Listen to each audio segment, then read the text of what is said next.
ओम नमः शिवाय। दोस्तों, आपका हमारे चैनल में स्वागत है। आज मैं आपको भगवान शिव के त्रिनेत्र जागरण मंत्र के बारे में बता रहा हूँ। ये मंत्र इतना ज़्यादा दिव्य है जिसकी कल्पना भी नहीं की जा सकती है। मनुष्य के पास जो दो आंखें होती है वो केवल बाहरी जगत को देखती हैं, लेकिन अगर आप त्रिनेत्र जागरण साधना को कर लेते हैं और आपका तीसरा नेत्र जागृत हो जाता है तो ये नेत्र परमार्थ को दिखाता है। यह सत्य, धर्म और आत्मा की पहचान कराता है। यानी कि अगर आप एक बार त्रिनेत्र जागरण साधना कर लेते हैं तो आप यह जान लेते हैं कि कौन मेरा अपना है, कौन मेरा पराया है, या कौन मेरा शत्रु है, या कौन मेरे विरुद्ध षड्यंत्र कर रहा है। कौन सा ऐसा व्यक्ति है जो मुझे तंत्र बाधा दे रहा है। आपके जीवन से संबंधित जितने भी जुड़े हुए प्रश्न हैं, उन सभी प्रश्नों के उत्तर आपको इस साधना के माध्यम से प्राप्त हो जाते हैं। और ये जो मंत्र है ये भगवान शिव का मंत्र है। और वैसे भी शिव पुराण में कहा गया है कि शिव का त्रिनेत्र ही ज्ञान की अग्नि है। जब यह खुलता है तब अज्ञान, मोह और कामना भस्म हो जाते हैं। यानी कि जिस व्यक्ति का तीसरा नेत्र जागृत हो जाए उसके अंदर ना ही फिर घमंड रहता है, ना ही उसे छोटी छोटी बातों पर गुस्सा आता है, और ना ही ऐसे व्यक्ति को कभी काम सता सकता है। और ऐसे व्यक्ति का मन पूर्ण रूप से उसके कंट्रोल में होता है। और आपने यह भी सुना ही होगा कि जब भगवान शिव ने अपना तीसरा नेत्र जागृत किया था तब कामदेव भी जलकर भस्म हो गए थे। यानी कि जो व्यक्ति एक बार त्रिनेत्र जागृत कर लेता है तो उसकी काम वासना भी पूर्ण रूप से उसके कंट्रोल में आ जाती है। अब देखिए, आज के समय में हर एक व्यक्ति भविष्य में उलझा हुआ है। हर एक व्यक्ति का यह भय होता है कि मेरा भविष्य कैसा होगा। अब जब भविष्य की चिंता मनुष्यों को सताती है तो इस कारण से व्यक्ति अपने वर्तमान में भी सही से नहीं रह पाता। अब कैसा हो अगर आपके जीवन में कोई भय ही ना रहे, यानी कि आप पूर्ण रूप से भयमुक्त जीवन व्यतीत कर सकें।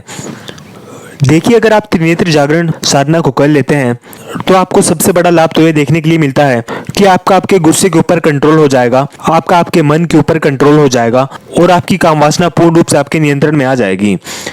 चाहे आपका तीसरा नेत्र पूर्ण रूप से जागृत ना भी हो, आप केवल अगर ये साधना करते हैं तो इसकी मात्र आंशिक सिद्धि से भी आपको ये लाभ देखने के लिए मिलेंगे। और वहीं पर अगर आप इस साधना को संपन्न कर लेते हैं तो आप सूक्ष्म जगत की सारी शक्तियां देख पाएंगे। यानी कि जिस व्यक्ति ने इस साधना को सिद्ध कर लिया, वो फिर चाहे अप्सरा साधना हो, यक्षिणी साधना हो, किन्नरी साधना हो, इन सभी साधनाओं को एक एक दिन में 11-11 दिन में सिद्ध कर सकता है, क्योंकि आपका तीसरा नेत्र तो खुल जाएगा। और यही वो नेत्र है जिससे हम दूसरे लोगों की शक्तियों को देखते हैं। अब जो व्यक्ति ऐसे हैं जो किन्नरी साधना या गंधर्व कन्या साधना या नायिका साधना या अप्सरा साधना, इन सभी साधनाओं को प्रत्यक्ष सिद्ध करना चाहते हैं, वह सबसे पहले इस त्रिनेत्र जागरण साधना को संपन्न करें। इसे करके देखें, इससे आपका तीसरा नेत्र जागृत हो जाता है, चाहे आपको ना भी पता लगे। लेकिन अगर आपका तीसरा नेत्र जागृत हो गया तो ये सारी शक्ति आपको नजर आने लग जाएगी। और जब तक आपका तीसरा नेत्र जागृत नहीं होगा तब तक आप चाहे सालों साल लगे रहिए, कौन सी शक्ति आपके सामने प्रत्यक्ष सिद्ध नहीं हो सकती, क्योंकि आप उन्हें देख ही नहीं सकते। जो ये भगवान शिव का मंत्र है ये इतना ज्यादा चमत्कारी है कि आप इसका उच्चारण करके देखें, आपको माथे के बीच में खिंचाव महसूस होने लगेगा। आप जितने लोग भी वीडियो को देख रहे हैं सुबह के समय में या फिर अभी, इस मंत्र का केवल 5-10 मिनट जाप करके देखें, आपको आपके माथे के बीच में खिंचाव महसूस होगा। यानी कि कुल मिलाकर अगर मैं आपसे कहूं तो अगर आप किसी भी अलौकिक शक्ति को, यानी कि दूसरे लोग की शक्ति को प्रत्यक्ष देखना चाहते हैं तो आपका तीसरा नेत्र जागृत होना चाहिए। अगर आप ये चाहते हैं कि आप किसी भी व्यक्ति को बहुत जल्दी पढ़ पाएं, यानी कि आप सामने वाले व्यक्ति को देखकर ही उसका अंदाजा लगा लें कि आपका मित्र है या आपका शत्रु है या ये क्या सोच रहा है, तो आप त्रिनेत्र जागरण साधना करें। अगर आप चाहते हैं कि भविष्य में जितनी भी घटनाएं होने वाली है वो सभी घटनाएं आपको पहले ही पता लग जाए, फिर चाहे वो आपको ध्यान के माध्यम से पता लगे या फिर स्वप्न के माध्यम से, या फिर आपको कोई स्वप्न में ही कान में बोलकर बता दें, तब भी आप त्रिनेत्र जागरण साधना करें। आपने बहुत से साधकों को देखा होगा जो सामने वाले व्यक्ति को देखकर ही उसके बारे में बहुत कुछ बता देते हैं, या आपने बहुत से ऐसे साधकों को देखा होगा जो सामने वाले व्यक्ति जो भी प्रश्न पूछता है उस प्रश्न का उत्तर बता देते हैं। अब उसका उत्तर बताने के लिए वैसे तो बहुत सारी साधनाएं होती है। कोई स्वप्नेश्वरी साधना का सहारा लेता है, कोई कर्ण पिशाचिनी साधना का, कोई माँ कर्ण मातंगी का, कई व्यक्ति अप्सराओं से पूछकर बताते हैं, या कई व्यक्ति और शक्ति से। ब्रह्मांड में सैकड़ों ऐसी साधनाएं हैं जो आपके प्रश्नों का उत्तर देती है। उन सभी साधनाओं में सबसे सरल त्रिनेत्र जागरण साधना है। जो मंत्र मैं आज आपको बता रहा हूँ, अगर आपने केवल इसका 41,000 की संख्या में जाप कर लिया तो आपका तीसरा नेत्र जागृत हो ही जाएगा। यहाँ तक कि इस साधना को करते करते ही आपको आपके पिछला जन्म भी दिख जाएगा। यानी कि जब आप मंत्र जाप करने बैठेंगे आपको उस दौरान ही आपका पिछला जन्म तक दिख जाएगा। इस जन्म की तो आप बात ही छोड़ दें। हो सकता है आपको इसके बारे में विश्वास ना हो, लेकिन मैं आपको फिर भी बता देता हूँ। अब देखिए, त्रिनेत्र जागरण साधना ऐसा नहीं है कि बहुत कठिन साधना है। इसे बच्चा, बूढ़ा, लड़का, लड़की हर कोई कर सकता है। और हर एक व्यक्ति को ये करनी ही चाहिए। इस साधना को 11 बार रिपीट करने की जरूरत भी नहीं पड़ती। अगर किसी व्यक्ति का बिल्कुल भी तीसरा नेत्र जागृत ना भी हो और वो व्यक्ति इस मंत्र का 41,000 की संख्या में जाप कर ले तो उसे सफलता मिल ही जाती है। और जिस व्यक्ति का तीसरा नेत्र जागृत हो जाता है उसे स्वप्न में सट्टे यानी कि लॉटरी के नंबर भी मिलते हैं। इस साधना को करते करते ही आपको स्वप्न में नंबर दिखने शुरू हो जाएंगे। अब जब तक आपकी साधना पूर्ण ना हो तब तक उन लॉटरी की टिकटों का ना लें, नहीं तो आपकी लॉटरी तो लग जाएगी लेकिन आपको ये साधना कभी सिद्ध नहीं होगी। जब आप एक बार इस साधना को पूर्ण सिद्ध कर लें उसके बाद आप इमरजेंसी में यानी कि जब आपको धन की बहुत ज़्यादा आवश्यकता हो उस समय इस साधना की मदद से सट्टे के नंबर की प्राप्ति कर सकते हैं। चलिए अब मैं आपको साधना विधि बता देता हूँ। मैं आपसे कहता हूँ अगर आपके ऊपर आपके कुल देवता या कुल देवी की कृपा है और आपके पितरों की कृपा है और आपने पहले थोड़ी बहुत संख्या में चाहे कोई भी मंत्र जाप किया हो, अगर आप शिवरात्रि के दिन इस साधना को कर लेते हैं तो आपका एक ही दिन में तीसरा नेत्र जागृत हो सकता है। आप किसी भी व्यक्ति को देखकर उसका भूत और भविष्य इस चीज का अनुमान लगा पाएंगे, यानी कि आपको चित्रात्मक रूप से आपके तीसरे नेत्र वाले जगह पर उस व्यक्ति के बारे में सब कुछ दिख जाएगा। लेकिन आपको एक बात का भी हमेशा ध्यान रखना है कि अगर आपको ये सिद्धि प्राप्त हो जाए तो ऐसा नहीं है कि आप अपना घमंड प्रदर्शन या अपनी शक्ति प्रदर्शन करने के चक्कर में हर एक व्यक्ति का भविष्य या हर एक व्यक्ति का भूतकाल बताते फिरें। अहंकार में सिद्धियां नष्ट हो जाती है। ये सिद्धि केवल आपको आपके तक सीमित रखनी है और जब भी कभी जरूरत पड़े तो केवल सदुपयोग करें, इसका कभी भी दुरुपयोग ना करें। चलिए अब मैं आपको साधना विधि बता देता हूँ। ये साधना केवल 21 दिन की है। आप इस साधना को किसी भी अमावस्या, किसी भी पूर्णिमा या किसी भी शुभ मुहूर्त से प्रारंभ कर सकते हो। इस साधना में ज्यादा किसी सामग्री की जरूरत नहीं है। आपके पास केवल एक मंत्र सिद्ध और प्राण प्रतिष्ठित रुद्राक्ष की माला होनी चाहिए और दूसरा आपके पास शिव यंत्र होना चाहिए। शिव यंत्र अगर ना हो तो आप अपने सामने भगवान शिव की तस्वीर भी रख सकते हैं या भगवान शिव की मूर्ति भी रख सकते हैं। लेकिन अगर आपकी साधना में शिव यंत्र या फिर नर्मदा शिवलिंग, स्फटिक शिवलिंग या पारल शिवलिंग, इन तीनों शिवलिंग में से अगर आपके पूजा स्थान पर कोई भी शिवलिंग होगी तो आपको ये साधना बहुत जल्दी सिद्ध होगी।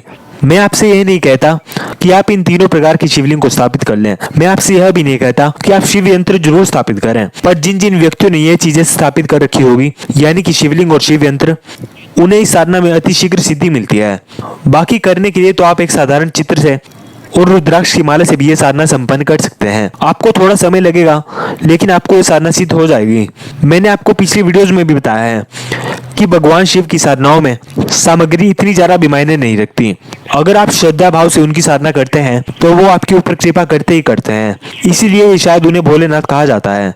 आप ये साधना जब भी करें तो ब्रह्म मुहूर्त में शुरू कर दें। आपको ये साधना ब्रह्म मुहूर्त में शुरू करनी है, यानी कि 4 बजे से लेकर 5:30 बजे के बीच में हर हालात में ये साधना प्रारंभ हो जानी चाहिए। और आप पहले दिन जिस समय पर मंत्र जाप प्रारंभ करें आपको रोज उसी समय पर मंत्र जाप करना होगा। रोज आपको 21 माला का जाप करना है और साधना के समय पूर्ण रूप से ब्रह्मचर्य का पालन करना है। साधना में आपको सफेद रंग के आसन का प्रयोग करना है, कपड़े भी सफेद ही रंग के पहनने हैं और आपके सामने लकड़ी की जो चौकी है उसके ऊपर भी आपको सफेद रंग का कपड़ा बिछा लेना है। भगवान शिव को प्रसन्न करने के लिए आप 21 दिन तक जो भी भोग लगा सके वो आप लगा सकते हैं। जब भी आप साधना करने के लिए बैठे तो सबसे पहले स्नान करें और उसके बाद धुले हुए कपड़े पहने। वह भगवान शिव के मंत्र जाप से पहले आपको सबसे पहले गणेश भगवान जी का पूजन करना है। आप गणेश भगवान जी को तिलक लगा सकते हैं, प्रसाद चढ़ा सकते हैं, धूप और दीप दिखा सकते हैं और उनके ऊपर फूल भी चढ़ा सकते हैं। आपका जिस तरह से उनका पूजन करने का दिल करे आप कर सकते हैं। आप गणेश भगवान जी से हाथ जोड़कर प्रार्थना करें कि हे प्रभु, मैं तीसरे नेत्र को जागृत करने के लिए ये साधना कर रहा हूँ। आप मुझे इस साधना में जल्द से जल्द सिद्धि प्रदान करें। और इतना कहने के बाद आपको कम से कम 1 माला ओम श्री गणेशाय नमः इस मंत्र का जाप करना है। गणेश भगवान जी से आशीर्वाद लेने के बाद आपको आपके गुरुदेव का पूजन करना है। अब आपके जो भी गुरु हैं, फिर चाहे वो जो मर्जी हो, आपको उनका पूजन करना है और गुरु मंत्र का जाप करना है। और जिन जिन लोगों ने भगवान शिव को ही गुरु माना है वो इस साधना को प्रारंभ करने से पहले 1 माला ओम नमः शिवाय मंत्र का जाप कर सकता है। और जिन जिन लोगों ने डॉक्टर नारायण दत्त शिमाली जी को गुरु माना है वो ओम परम तत्वाय नारायण गुरुभ्यो नमः इस मंत्र का जाप कर सकता है। यानी कि आपके जो मर्जी गुरु हो, आपको उनको प्रणाम करना है, उनका पूजन करना है और गुरु मंत्र का जाप करना है। जब आप इतना सब कुछ कर लें तब आपको रुद्राक्ष की माला से पूर्ण रूप से भगवान शिव का ध्यान करते हुए त्रिनेत्र जागरण का मंत्र का जाप प्रारंभ कर देना है। मंत्र मैं आपको पढ़कर भी सुना देता हूँ। ओम सदा शिवाय त्रिनेत्र जागृताय पूर्णत्वम दृश्यम रुद्राय नमः। ओम सदा शिवाय त्रिनेत्र जागृताय पूर्णत्वम दृश्यम रुद्राय नमः। ये मंत्र इतना ज्यादा शक्तिशाली है कि जब आप साधना करने के लिए बैठेंगे तो आपको केवल 1-2 माला मंत्र जाप के बाद ही माथे के बीच में खिंचाव महसूस करेंगे। आपको स्वयं पता लग जाएगा कि आपका तीसरा नेत्र जागृत हो रहा है। जैसे जैसे आपकी साधना आगे बढ़ती रहेगी तो आपकी साधना में किसी न किसी प्रकार का विघ्न जरूर आएगा। हो सकता है कि किसी दिन आपकी काम वासना बहुत ज्यादा बढ़ जाए, हो सकता है किसी दिन आपके सर में दर्द हो जाए, पर लेकिन आप बिल्कुल भी मत घबराएं। आपका कुछ बाल भी बांका नहीं होगा। ये केवल 2-3 ऐसी चीजें हैं जिनकी मदद से आपकी साधना खंडित करने का प्रयास किया जाता है। अगर आपकी सर में दर्द होता है, ऐसा नहीं है कि आप डर के मारे मंत्र जाप ही बंद कर दें। ये केवल कुछ देर का है। अगर ऐसा कुछ हो तो इसे आप अच्छा समझें, क्योंकि आपका तीसरा नेत्र जो बचपन से अब तक सोया था वो जागृत हो रहा है। और एक बार अगर यह जागृत हो गया तो आपके जितना दिव्य और अलौकिक पुरुष आपके आसपास के इलाके में कोई हो भी नहीं सकता। आपको ज्ञान की प्राप्ति हो जाएगी। आपको यह समझ में आ जाएगा कि क्या सही है और क्या गलत है। मान लीजिए कि आप ये साधना 21 दिन करते हैं, पूर्ण रूप से ब्रह्मचर्य का पालन करके करते हैं और आपको साधना तब भी सिद्ध नहीं होती। तब ऐसा नहीं है कि आपको साधना बंद कर देनी है। आपको साधना कंटिन्यू आगे करते रहना है। मैं आपको कह देता हूँ, चाहे नए से नया साधक हो, इस मंत्र को सिद्ध करने के लिए 41,000 या 51,000 इससे अधिक जाप करने की आवश्यकता नहीं है। यह मंत्र इतने में काम कर ही देता है। बस फर्क सिर्फ इतना है कि जो आप सामग्री का प्रयोग करें वो बिल्कुल शुद्ध होनी चाहिए, मंत्रों से सिद्ध होनी चाहिए और प्राण प्रतिष्ठित होनी चाहिए। इस साधना में मंत्र जाप करते करते आपको एकदम से आपका पिछला जन्म भी दिखाई देगा। लेकिन बहुत से साधकों के साथ ऐसा होता है कि जितनी देर आप मंत्र जाप करेंगे आपको केवल उतनी देर ही आपका पिछला जन्म दिखाई देता है। जैसे ही आप 21 माला मंत्र जाप पूर्ण कर लेते हैं, आप पूर्ण रूप से भूल जाते हैं कि आपके पिछले जन्म में क्या हुआ था। लेकिन आपको ये जरूर याद रहता है कि मैंने अभी अभी अपने पिछले जन्म को देखा है। इसके अलावा हो सकता है आपको आपके तीसरे नेत्र पर बहुत सी सुंदर कन्या दिख जाए, या हो सकता है आपको कभी कोई डरावना गण भी दिख जाए। लेकिन आपको घबराने की जरूरत नहीं है। आपको केवल 21 माला मंत्र जाप पूरा करना है, करना ही करना है। फिर चाहे आपके सर में दर्द हो या आपको काम वासना सताए या कुछ मर्जी हो जाए, आपको साधना के दौरान पूर्ण रूप से ब्रह्मचर्य का पालन करना है, क्योंकि इस साधना में ब्रह्मचर्य आवश्यक है।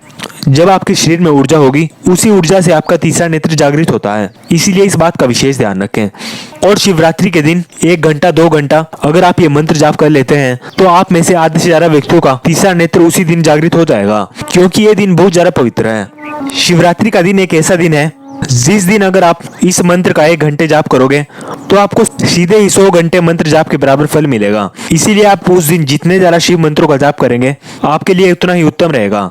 मैंने चैनल पर भगवान शिव का शाबर मंत्र भी बताया है, स्फटिक शिवलिंग प्रयोग भी बताया है, गौरी शंकर रुद्राक्ष प्रयोग बताया है, पंचमुखी रुद्राक्ष का प्रयोग बताया है और नर्मदा शिवलिंग प्रयोग बताया है।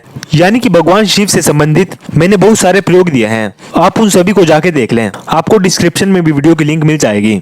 ये सभी प्रयोग अपने आप में दिव्य हैं और अगर आप इन्हें पूर्ण कर लेते हैं तो आपका जीवन जरूर सफल हो जाएगा। आप कमेंट में ओम नमः शिवाय जरूर लिखें। अभी के लिए इतना ही। अभी के लिए आप सभी मेरे साथ कहिए ओम नमः शिवाय।